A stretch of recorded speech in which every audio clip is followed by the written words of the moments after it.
Un jeune garçon nommé Santiago aspirait à l'aventure.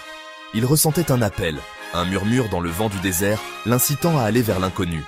Un jour, il rencontra un vieil homme sage, un alchimiste, qui lui parla de légendes personnelles et du pouvoir intérieur. Inspiré, Santiago entreprit un voyage, quittant le confort familier de sa maison pour poursuivre un trésor enfoui près des pyramides d'Égypte. Son cœur battait la chamade, partagé entre la peur et l'excitation. Le désert s'étendait devant lui, vaste et impitoyable. Pourrait-il vraiment trouver son trésor? Pourrait-il surmonter les défis qui l'attendaient? Les paroles de l'alchimiste résonnèrent dans son esprit.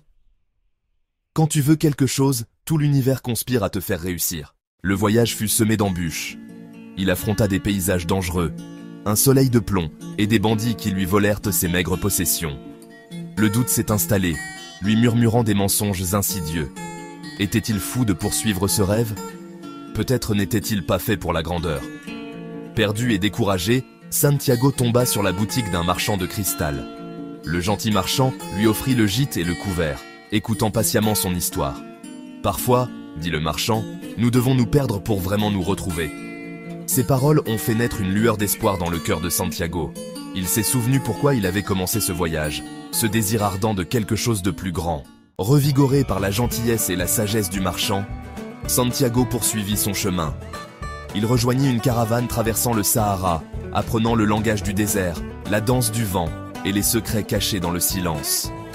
Il découvrit en lui une force qu'il ne soupçonnait pas, une résilience forgée dans le feu de l'épreuve.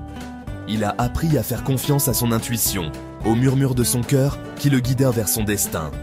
Il a fait face à chaque défi avec un courage nouveau, sa confiance en lui et en son rêve grandissant à chaque pas.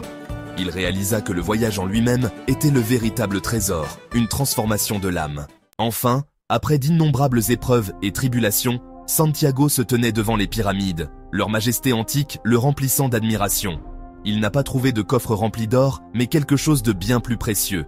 Il a découvert que le vrai trésor résidait en lui depuis le début. Le courage de poursuivre ses rêves, la résilience pour surmonter tous les obstacles et la sagesse acquise au cours de ses expériences. Santiago est rentré chez lui, non pas comme un garçon qui gardait les moutons, mais comme un homme qui avait trouvé sa véritable vocation.